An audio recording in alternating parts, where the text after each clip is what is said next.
Now we will begin chapter 2, the nature of self.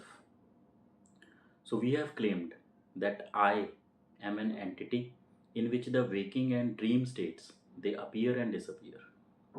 The most favorite subject for anyone is I. I am most interested in me. In fact, my whole life revolves around me. If someone is talking about me, I will be most interested to know. It's hard for anyone to ignore anything about their own self. We will spend some time analyzing this entity we feel as our own self or I. This entity has unique inherent features which are not its properties or attributes, but it is what it is. Just like heat and light are not properties of fire, it's what fire is. Without heat and light, the fire doesn't even exist. So it's part of the existence of fire.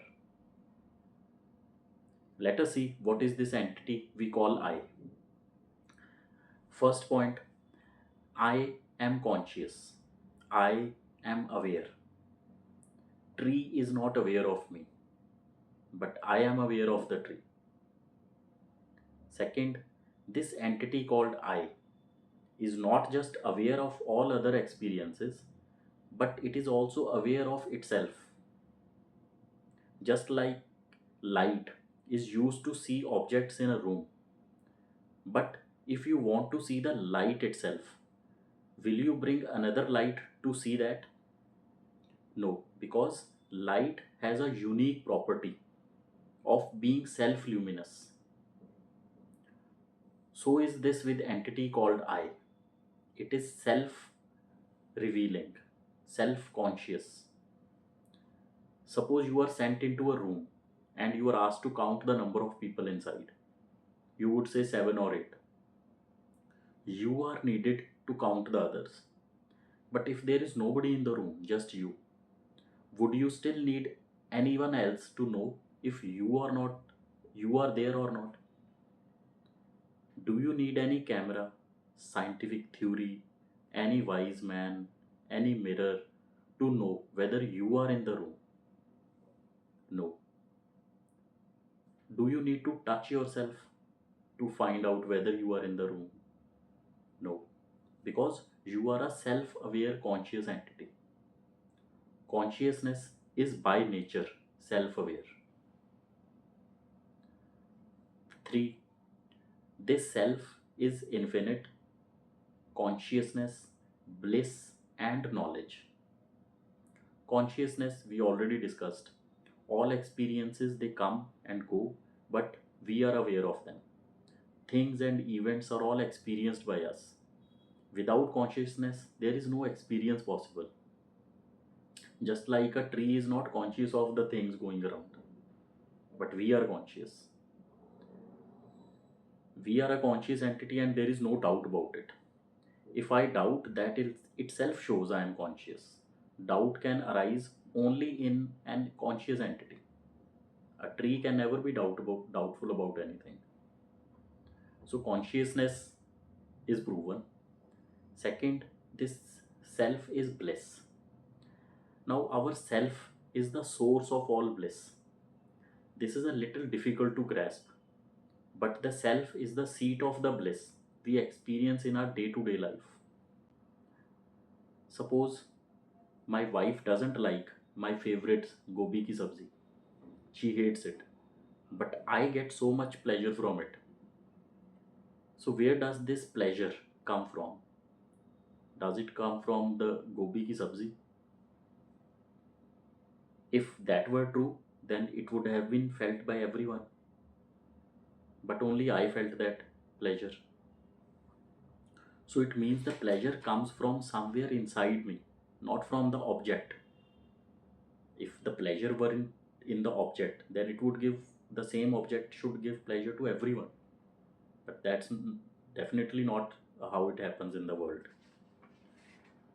In a dream, if you have an orgasm, you feel the pleasure of the orgasm. Where does that pleasure come from? It was an inside job.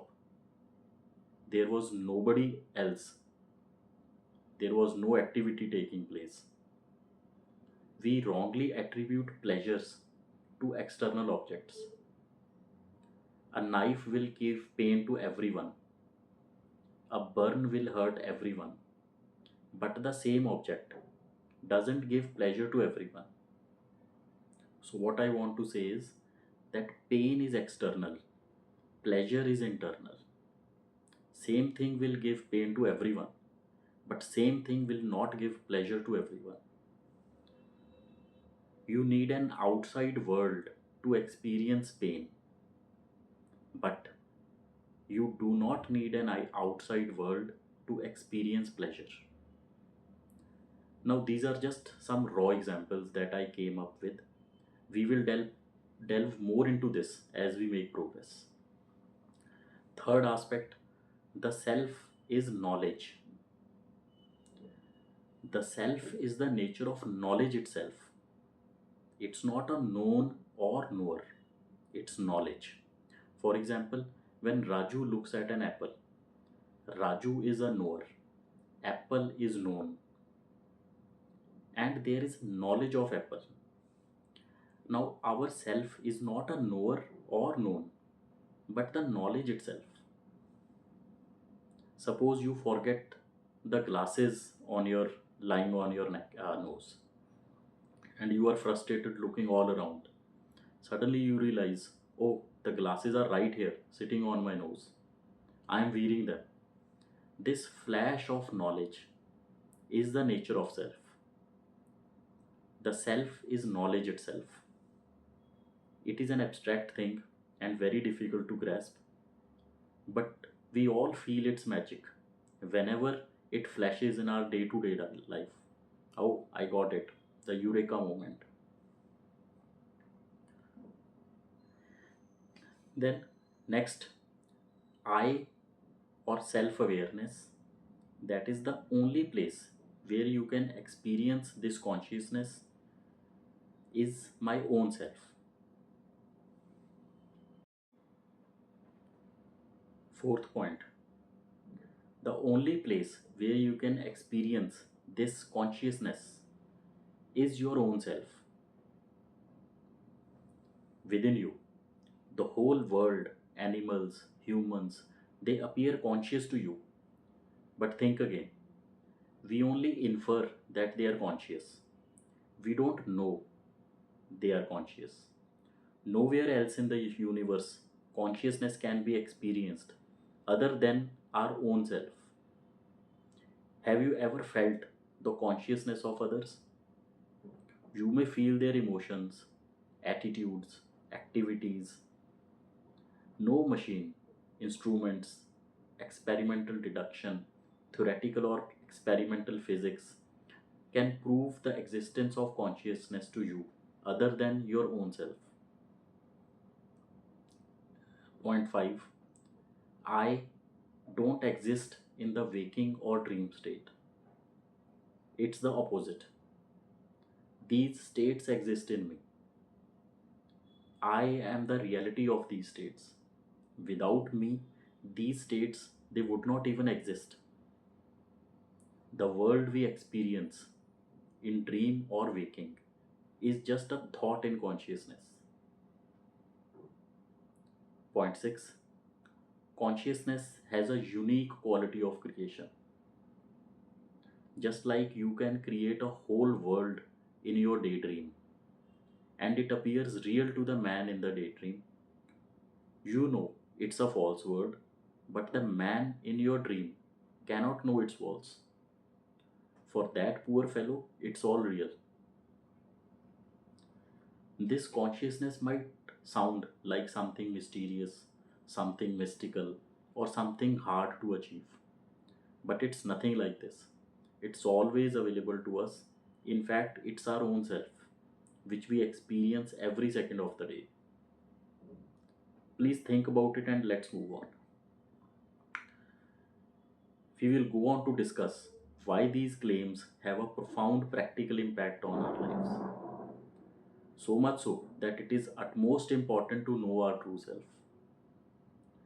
We will also discuss and establish why life would be full of misery and suffering despite achieving all possible materialistic and worldly things if we do not know ourselves.